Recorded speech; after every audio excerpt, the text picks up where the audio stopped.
আমি যতটুকু গিয়েছি বাঁশখালীর মানুষ গণ অধিকার পরিষদ তথা বিপিনুর হক নূরকে গ্রহণ করেছে, আপনাদেরও গ্রহণ করবে।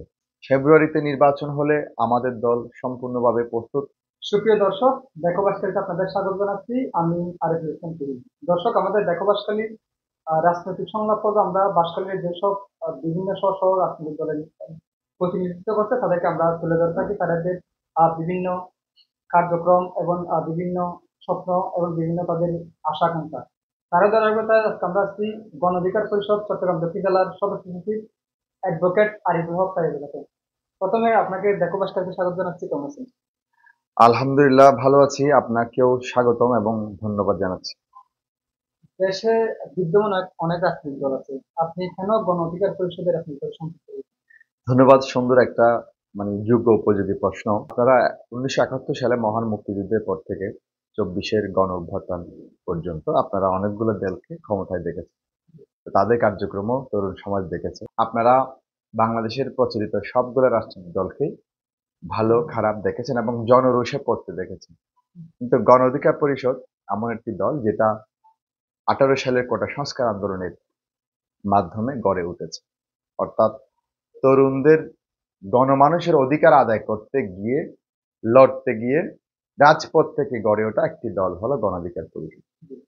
অনেক দল বিভিন্নভাবে বিভিন্ন অডিটোরিয়ামে বসে বিভিন্ন কনফারেন্সে বসে দল গঠন করে, কিন্তু আমরা রাজপথ থেকে সরাসরি উঠে এসেছি এবং এই দল সবচেয়ে বেশি তরুণ নির্ভর একটি দল। যে তরুণ দল 18 সালে কোটা সংস্কার আন্দোলনের পরে যখন বড় বড় দলগুলো ফ্যাসিস্ট আওয়ামী লীগের আমলে প্রতিবাদ করতে সাহস পেত না বা প্রতিবাদের ভাষা ভুলে গেছিল, তখন গণ অধিকার পরিষদ নতুন করে মানুষকে আশা জাগিয়েছে যে কিভাবে প্রতিবাদ করতে হয়, প্রতিরোধ করতে হয়, দানবের থেকে ক্ষমতা ছিনিয়ে এনে জনগণের কাছে দিতে হয়। তারও ধারাবাহিকতায় 24 সালে গণ অধিকার পরিষদের নেতৃবৃন্দের নেতৃত্বে নতুন করে যে গণ আন্দোলন হয়েছে, সেটির মাধ্যমে প্রমাণ হয়েছে যে তরুণদের দিয়ে এই দেশ সুন্দর, সাবলীল এবং উন্নত হতে পারে। সেক্ষেত্রে আপনারা তরুণদের দল হিসেবে আমাদের ডাকসুর সাবেক ভিপি নুরুল হক নূরের নেতৃত্বাধীন গণ অধিকার পরিষদকেই আমি মনে করি সবচেয়ে একটি উপযুক্ত জায়গা। আপনি বর্তমানে চট্টগ্রাম দক্ষিণ জেলা গণ অধিকার পরিষদের সদস্য সচিব দায়িত্ব পালন করছেন। তো এই যে চট্টগ্রাম দক্ষিণের মধ্যে কয়েকটি উপজেলা আছে, আপনি যেটা নিয়ে ভাবতেছেন সেটা হচ্ছে বাঁশখালী উপজেলা। আপনি বাঁশখালীতে গণ অধিকার পরিষদের কার্যক্রম এবং সাধারণ মানুষের কাছে কতটুকু বুঝতে পারছেন ব্যাপারটা? আমি যেহেতু দক্ষিণ জেলার সেক্রেটারি, আমার বাড়ি বাঁশখালী, সেক্ষেত্রে বাঁশখালীর সন্তান হিসেবে বাঁশখালী নিয়ে সবচেয়ে বেশি ভাববো, এটাই তো হওয়া উচিত এবং এটাই আমি করতেছি। বাঁশখালীতে আমার বাড়ি। আমি জেলার সেক্রেটারি হয়ে বাঁশখালী যখন আমি দায়িত্ব নেওয়ার পরে যখন আমি বাঁশখালী আসতাম, তখন আমার এখানে খুব কম সংখ্যক মানুষ ছিল। তো আমি চিন্তা করলাম, আমি একজন আইনজীবী এবং একজন জেলার সেক্রেটারি, আমি যখন আমার এলাকায় আসব, সেখানে গণ অধিকার পরিষদের একটা বিশাল একটা জনসংখ্যা যদি না হয়, তাহলে আমার মূল্যটা রইল কোথায়? সেই জায়গা থেকে আমি চিন্তা করলাম যে না, বাঁশখালীতে গণ অধিকার পরিষদে আমি কাজ করব। প্রতিটি ইউনিয়ন, প্রতিটি ওয়ার্ড গণ অধিকার পরিষদকে আমি পৌঁছে দেব এবং গণ অধিকার বলতে যে শব্দটি, গণ মানুষের অধিকার, যে যে পেশায় থাকা তার সেই অধিকার আমি মানুষের কাছে পৌঁছে দেব। এবং আজকে লাস্ট 8 মাস ধরে আমি বাঁশখালীতে কাজ করেছি। যে 8 মাস আগে বাঁশখালীতে আমাদের এখানে যে যে অল্প সংখ্যক সদস্য ছিল, আজকে আমরা এখানে হাজারে হাজারে বাঁশখালীর গণ অধিকার পরিষদের নেতাকর্মী রয়েছে এবং আপনারা দেখেছেন যে আমরা বিশাল করে ট্রাক নিয়ে আমাদের দলীয় প্রতীক নিয়ে আমরা শোডাউন দিয়েছি। আমরা যেখানে গিয়েছি যথেষ্ট মানুষের সাড়া পেয়েছি। নতুন মানুষ, বয়স্ক মানুষ, তরুণ মানুষ সহ আমাদের আমাদের বিপ্লবের সহযোগী প্রত্যেকটি রাজনৈতিক দল আমাদেরকে সহযোগিতা করেছে। এই যে দেশের বর্তমান যে চলমান পরিস্থিতি, যদি যে ফেব্রুয়ারিতে নির্বাচন পরবর্তীতে হয়, আপনাদের দল কতটা প্রস্তুত? ফেব্রুয়ারিতে নির্বাচন হলে আমাদের দল সম্পূর্ণভাবে প্রস্তুত। আমরা আমাদের দলের কেন্দ্রীয় হাইকমান্ড ইতিমধ্যে 36শে জুলাইকে স্মরণ করে 36 জন প্রার্থী ঘোষণা করেছে। পরবর্তী ধাপে আরো 100 প্রার্থী ঘোষণা করবে। এর মাধ্যমে আমাদের মূলত রাজনৈতিকভাবে নির্বাচনের প্রস্তুতি গুলো তৈরি হচ্ছে। তারই ধারাবাহিকতায় বাঁশখালীতে আমরা নির্বাচনের প্রস্তুতিমূলক প্রতিটি ইউনিয়ন কমিটিগুলো আমরা দেওয়ার সর্বোচ্চ চেষ্টা করেছি। ইউনিয়ন কমিটি পরবর্তীতে ওয়ার্ড কমিটিগুলো আমরা দিয়ে দেবো। এরপর আমরা আমাদের অঙ্গ সংগঠন যেগুলো রয়েছে, শ্রমিক অধিকার পরিষদ, যুব অধিকার পরিষদ এবং আপনার ছাত্র অধিকার পরিষদ, সেই অঙ্গ সংগঠনগুলো উপজেলা কমিটি রয়েছে, সেই উপজেলা কমিটির আন্ডারে ইউনিয়ন কমিটিগুলো তারা গঠন করবে। এইভাবেই আমরা আমাদের নির্বাচনের জন্য আমরা সর্বমুখীভাবে প্রস্তুতি হচ্ছি, জনগণের কাছে যাচ্ছি, বিভিন্ন ধর্মাবলম্বী মানুষের কাছে যাচ্ছি। আশা করি আমরা জনগণ এবারের নতুন তরুণের একটি দল ট্রাককে তাদের দেশের কার্য পরিচালনার জন্য তারা পছন্দ করবে। যখন জুলাই অভ্যুত্থান চলছিল, চট্টগ্রামের তরুণ আইনজীবী হিসেবে এবং একজন তরুণ হিসেবে আপনাকে আমরা সম্মুখ সারিতে দেখছিলাম। এই যে যে একটা আশা আকাঙ্ক্ষা নিয়ে আপনারা জুলাই স্পিচ অর্থাৎ জুলাই অভ্যুত্থানে যুদ্ধ করেছিলেন, ধরা যায় এই অন্য একটা সরকারকে আপনারা মানে পটিয়েছেন। এই যে যে আশা আকাঙ্ক্ষা নিয়ে সেটা কতটা আপনারা মানে বাস্তবে আসলে জুলাই আকাঙ্ক্ষা ছিল বৈষম্য মুক্ত একটি সুন্দর বাংলাদেশ, যে বাংলাদেশ হবে তরুণ নির্ভর এবং কোনো সেক্টরে মানুষের মানুষে মানুষে পেশায় পেশায় শ্রেণী বিভেদে কোনো বৈষম্য থাকবে না। সেই বৈষম্য মুক্তি আমরা চেয়েছিলাম এবং আমরা এই আন্দোলনটা করতে গিয়ে আমাদের হাজারো শহীদ, আমাদের ছাত্র জনতাকে বুকের খুন দিয়ে প্রমাণ দিতে হয়েছে এবং আমাদের হাজারো হাজারো এখনো আহত, তারা বিভিন্নভাবে তাদের চক্ষু হারিয়েছে, অঙ্গ হারিয়েছে এবং বিভিন্নভাবে তারা ক্ষতবিক্ষত হয়েছে। তাদের সেই আকাঙ্ক্ষাটা আমরা এখনো পরিপূর্ণ বাস্তবায়ন করতে পারিনি। আমরা অভ্যুত্থানের পরবর্তী আমাদের যেই সরকারটি গঠন হয়েছে সেই সরকারের প্রথম কাজ হওয়া উচিত ছিল অভ্যুত্থান কেন হয়েছে, কি ঘাটতির কারণে অভ্যুত্থান হয়েছে, সেই ঘাটতিগুলো কি, এগুলা চিহ্নিত করে সেগুলো পূরণ করা দরকার ছিল।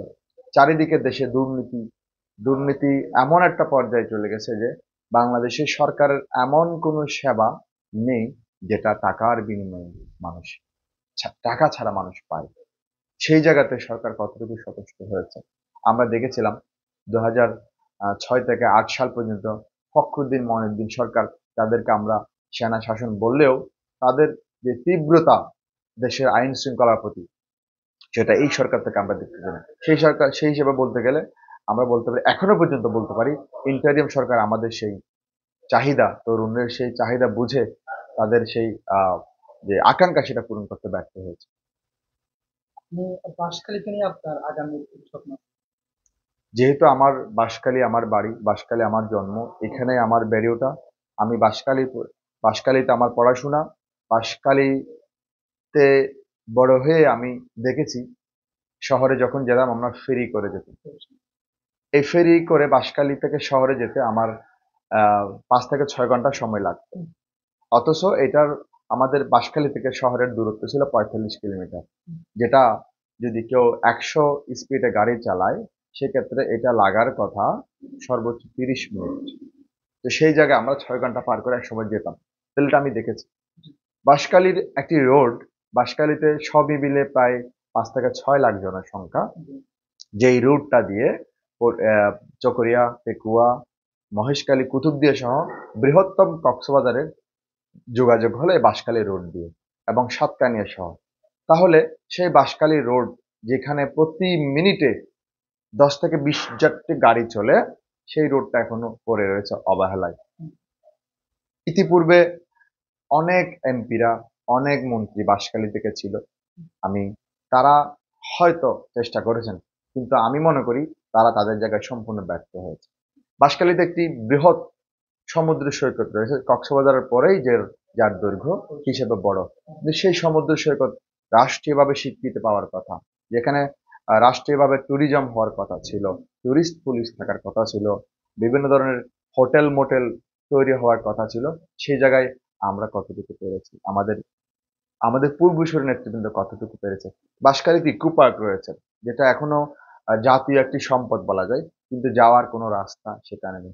বাঁশখালীতে রয়েছে পুকুরিয়া বেলগাঁও চা বাগান, চা বাগানের একটি সুন্দর, যেটা আমরা দেখতে হলে সুদূর ফটিকছড়ি অথবা সিলেট যেতে হবে, যেটা আমরা চট্টগ্রামের মানুষ বাঁশখালীতে পাচ্ছি।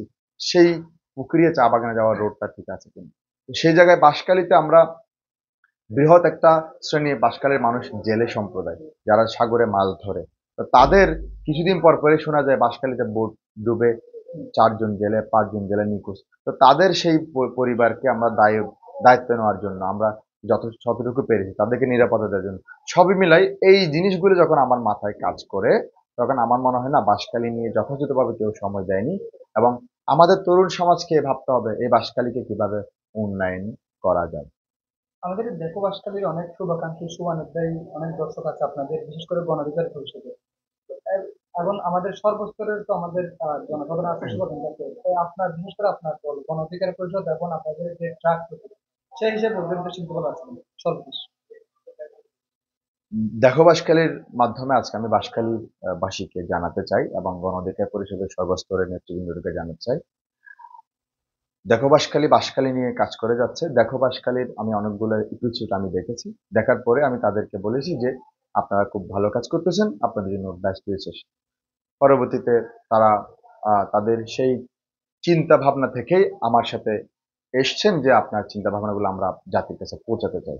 তো সেই হিসাবে গণ অধিকার পরিষদের নেতৃবৃন্দের উদ্দেশ্যে বলা, সেই ক্ষেত্রে বাঁশখালীতে অন্তত আমাদের জায়গা থেকে আমরা যেভাবে বাঁশখালী নিয়ে আনাচে কানাচে পৌঁছে যাচ্ছি, আপনারা আপনাদের জায়গা থেকে সেভাবে কাজ করুন।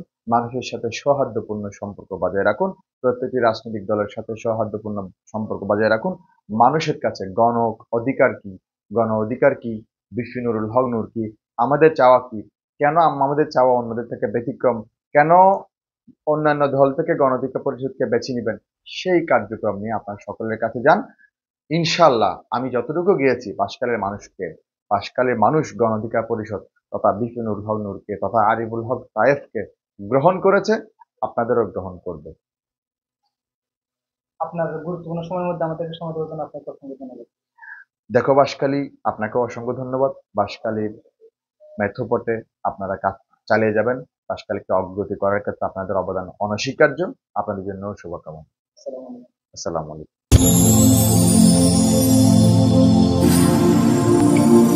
দেখো বাঁশখালী, দৃশ্যমান বাঁশখালীর প্রতিচ্ছবি।